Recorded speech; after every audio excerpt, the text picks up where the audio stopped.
গ্রাম অঞ্চলে কিন্তু এরকম বতুয়া শাক দিয়ে অনেক ধরনের রেসিপি তৈরি করে খেয়ে থাকে। তো আমি আজকে আপনাদের সঙ্গে একটা নতুন একটি বতুয়া শাকের রেসিপি শেয়ার করেছি। আশা করি খুবই ভালো লাগবে, আর ভিডিওটি শেষ পর্যন্ত দেখার অনুরোধ করছি।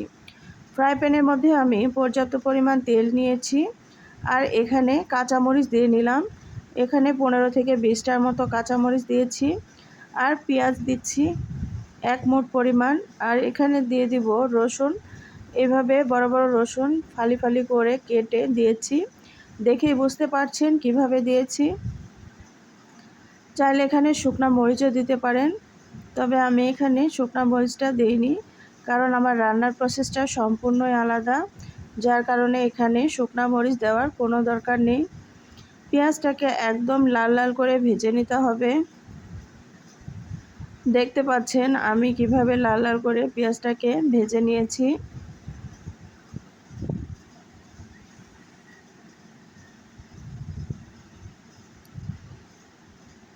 এখন এখানে একটা উপকরণ দিয়ে দিব।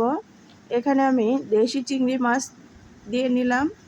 আজকের রেসিপিটা আমি চিংড়ি মাছ দিয়ে করব। এভাবে দেশি ছোট ছোট চিংড়ি মাছ দিয়ে যদি এই বতুয়া শাকের রেসিপিটি তৈরি করে খেতে পারেন, তাহলে বুঝতে পারবেন এর টেস্টটা কত ভালো লাগে খেতে। তো এখন দেখুন এইভাবে নেড়ে চেড়ে দিতে হবে।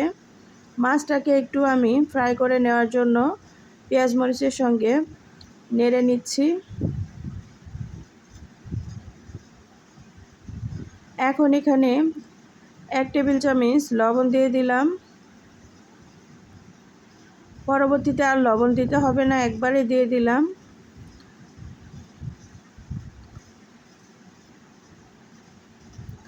এখন এখানে পানি দিয়ে নিব।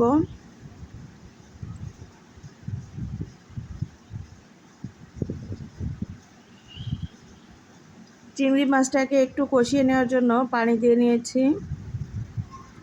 এখন এখানে হলুদ দিয়ে দিব। আপনারা চাইলে এখানে গুঁড়া মরিচ, ধনিয়ার গুঁড়া বা জিরার গুঁড়াও এখানে দিয়ে নিতে পারেন।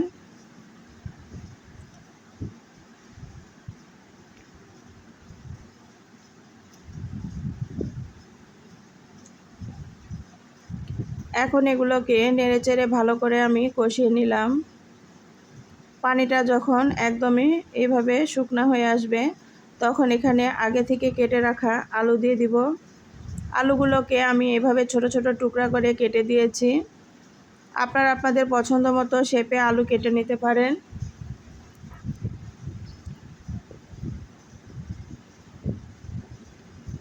আলুগুলো দেওয়ার পরে এভাবে নেড়েচেড়ে দিতে হবে।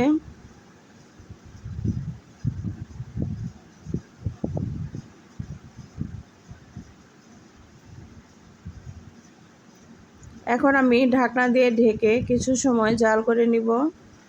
5 মিনিট মতো ঢাকনা দিয়ে রেখে দিয়েছিলাম। 5 মিনিট পর ফিরে আসলাম। এখন আমি আলুগুলোকে নেড়েচেড়ে দিচ্ছি। দেখুন, এক্সট্রা করে পানি দেওয়ার কোনো প্রয়োজন নেই। একটু চুলার হিটটাকে লো হিটে রাখবেন, তাহলে আর এক্সট্রা করে পানি দেওয়ার দরকার পড়বে না। অনেকটাই সেদ্ধ হয়ে এসেছে। আরও কিছু সময় এভাবে ঢাকনা দিয়ে ঢেকে জাল করে নিতে হবে।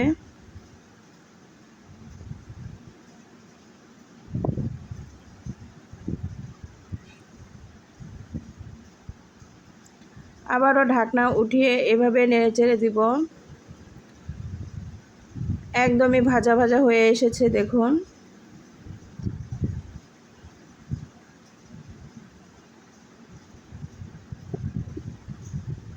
এখন এখানে আগে থেকে পরিষ্কার করে ধুয়ে কেটে রাখা বেতুয়া শাকগুলো দিয়ে নিচ্ছি, বা বতুয়া শাক। আপনাদের অঞ্চলে এই শাকটাকে কী নামে ডাকেন অবশ্যই আমাকে কমেন্ট করে জানাতে ভুলবেন না।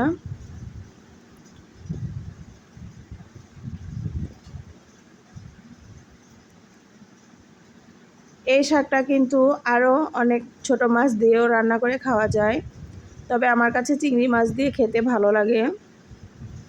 ঢাকনা দিয়ে ঢেকে রেখেছিলাম কিছু সময়ের জন্য। ঢাকনা উঠিয়েছি। এখন দেখুন শাকটা থেকে কিন্তু একটু পানি বের হয়েছে, আর শাকটা অনেকটাই পরিমাণে কম হয়ে এসেছে। এখন এভাবে নেড়েচেড়ে দিতে হবে।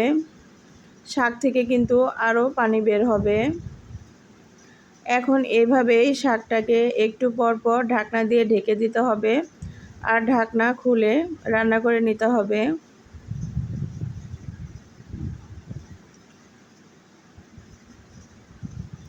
এক্সট্রা করে পানি দেওয়ার দরকার নেই, শাকের যে পানিটা থাকবে সেটা দিয়ে একদম পুরো রান্নাটা কমপ্লিট হয়ে যাবে দেখবেন।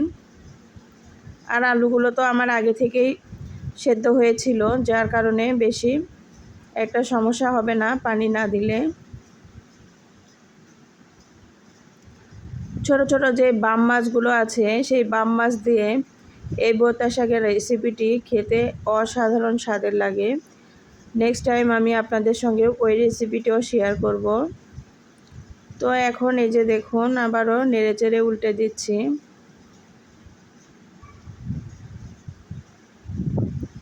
শাকটা কিন্তু প্রায় আমার হয়ে এসেছে।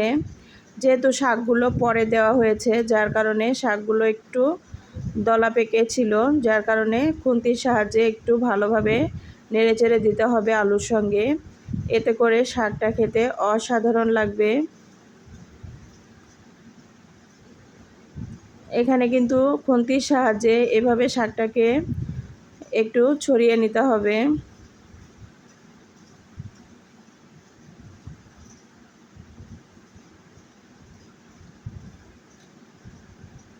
আমার এই সহজ রেসিপিটি আপনাদের কেমন লেগেছে অবশ্যই কমেন্ট করে জানাবেন। আর ভিডিওর এই পর্যায়ে এসেও যারা এখনও একটি লাইক দিতে ভুলে গিয়েছেন, প্লিজ একটি লাইক দিয়ে পুরো ভিডিওটাই কন্টিনিউ করার জন্য অনুরোধ করছি। ভিডিওর মাঝে কোনো ভুল ত্রুটি হলে ক্ষমা সুন্দর দৃষ্টিতে দেখবেন। আমি সবসময় ন্যাচারাল জিনিসগুলো আপনাদের সঙ্গে, গ্রাম বাংলার যে ন্যাচারাল খাবারগুলো আছে সেগুলোই শেয়ার করার চেষ্টা করি। যারা আমার চ্যানেলে নতুন, এখনও আমার চ্যানেলটি সাবস্ক্রাইব করেননি, তাদেরকে অনুরোধ করছি প্লিজ আমার চ্যানেলটি সাবস্ক্রাইব করে আমার পাশে থাকবেন। আমার চ্যানেলে শাকের অনেক ধরনের রেসিপি আছে, চাইলে আমার চ্যানেলটি ঘুরে আসতে পারেন। এই তো শাকটা একদম রেডি। দেখুন মাশাআল্লাহ কত লোভনীয় লাগছে। গরম ভাতের সঙ্গে কিন্তু একদম অসাধারণ একটি শাকের রেসিপি। এক প্লেট ভাত কিন্তু অনায়াসে খেয়ে নিতে পারবেন এই শাকের রেসিপিটিতে। দেখুন তো মাশাআল্লাহ কেমন লোভনীয় হয়েছে। দেশি চিংড়ি আর আলু আর শাকের কম্বিনেশনে তো অসাধারণ ছিল। ভালো থাকবেন।